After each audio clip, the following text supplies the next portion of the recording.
Most people need to retreat into a little peace and quiet every now and then. We need to get away from all the noise and stress for a while. However, for around 50 million Americans, there's no such thing as a quiet room. Everywhere they go, the noise in their heads goes with them. They suffer from tinnitus. Ringing in the ears is sort of the common descriptor that we use for it, but really it can manifest as a lot of different sounds. Some people say, well, no, I don't have that because mine's more of a buzzing. So when we start looking at descriptions of what it can sound like, you see these long descriptor lists: whooshing, whirring, clicking, buzzing, ringing, chirping. So pretty much any sound that you could imagine, somebody out there has tinnitus like that. That's audiology researcher Dr. Jeff Carroll, Director of Clinical Services and Engineering for SoundCure Incorporated. He says for some people, tinnitus is no big deal. Most ringing in people's ears is only a couple of decibels above the softest sound they can hear. But for some people, that's enough to drive them crazy. Carroll says as many as 4 million Americans are debilitated by tinnitus. The sound is constantly there. It's affecting their concentration. Quiet environments are very bothersome because they just can't get away from the sound.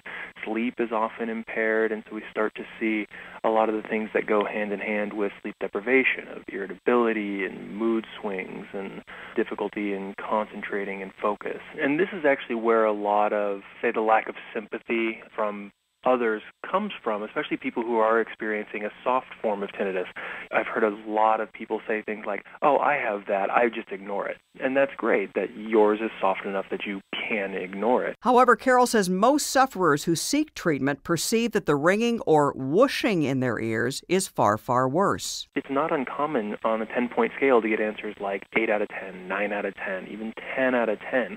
It's as loud as a fire alarm, some people describe it. And that's clearly one of the big problems for that subset of patients, is just how loud it is to them on a unending basis. Carroll says tinnitus is caused by damage to the hair cells of the inner ear. It's a result of noise exposure, blast exposure, or aging, the same kind of events that prompt hearing loss. But exactly how those translate into a ringing in the ears is a source of controversy. For a long time, historically, it was actually believed that the sound was due to hyperactivity, sort of too much signal being sent from the ear to the brain.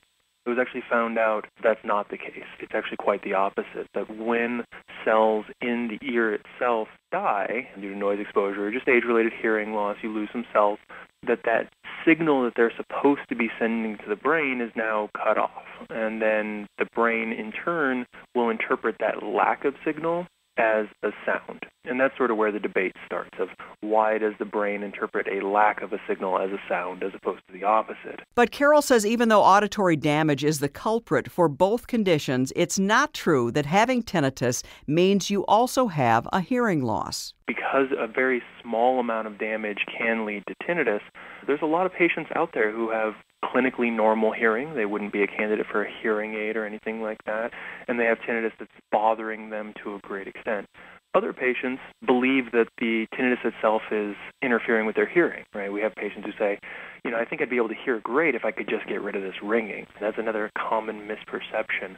It's actually that you have some hearing loss because you have damage to the auditory system, and because of that damage, you also have tinnitus. Some people do have enough hearing loss that they are also hearing aid candidates and find that hearing aids can actually benefit their tinnitus. It sort of brings back in all the sounds that they weren't hearing before to help cover up some of that inherent noise in their own ears. Other people aren't as fortunate. Some people have tinnitus but don't notice it until they face a major emotional event. It's not that the auditory system has changed, but the brain's perception has. So a lot of times you'll have patients describing that. My tinnitus started when I found out I was diagnosed with cancer, right? I've had patients tell me things like that. The cancer is completely unrelated to the tinnitus itself, other than in how it changed their perception about it. Unfortunately, the slippery nature of hearing perception leaves many tinnitus sufferers feeling helpless. Many don't seek help or are rejected when they try. One of the most common things that people say they hear from their GP or ENT is, just go home and deal with it. You'll be fine. There's nothing wrong with you, and there's nothing we can really do about it. And unfortunately, that's just not true, or I guess fortunately for the patient. And it's really about finding the right level of care from an appropriately trained specialist, and typically we find those in the audiology profession. But even then, some patients don't respond well to tinnitus treatments, so hearing researchers are continually searching for more options. Most treatments are considered sound therapy. Typically, when we think about sound therapy, it's more like sound generators.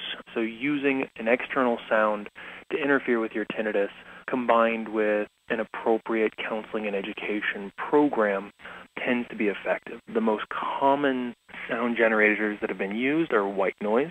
White noise for a percentage of patients is a very effective stimulus. You can use it at a soft level, and they can just barely hear their tinnitus over it. It gives them the relief they need. They can sleep with it. It's great. Carol says between 70 and 90% of sufferers can be helped by sound therapy. But that leaves some people still driven to distraction one way or another. One of the most common complaints with, say, a traditional masker like white noise is you can get it to a level where it does, in fact, interfere with your tinnitus. But it's just not a preferable level. So patients will report things like, wow, that's so loud, I think I'd rather just listen to my own tinnitus. And that's a pretty profound statement, right? These are patients who are bothered enough that they're seeking medical intervention for their tinnitus, and they're now choosing their own tinnitus over a treatment sound. So clearly that's not a good option for them. Carol's team at the University of California, Irvine has found that softer tones can work to combat tinnitus in many people if they're modulated correctly and tailored to the patient. He calls them S-tones. They sound a bit like a cricket sound if you listen to them. The idea behind them actually came out of some cochlear implant research. It was found in a single patient who was suffering from tinnitus, who had a cochlear implant, which is an electronic implant for treating deafness. He was actually deaf in the ear that he had been implanted, and that was the ear he had tinnitus in. It was found that a very low electric stimulation rate was very effective in giving him relief, whereas no other sounds had done so before. What we were able to do was take a look at what we thought these low electric pulse rates were doing, how the brain was processing them, and then we sought to try to find sounds that could mimic that behavior, and that's what led us to these amplitude-modulated sounds. Carol says users of the Serenade device wear earphones to be exposed to S-tones, and research shows that the tones are 4 times more likely than white noise to interfere with tinnitus. That means the tones can be played at a much lower level than white noise to be effective.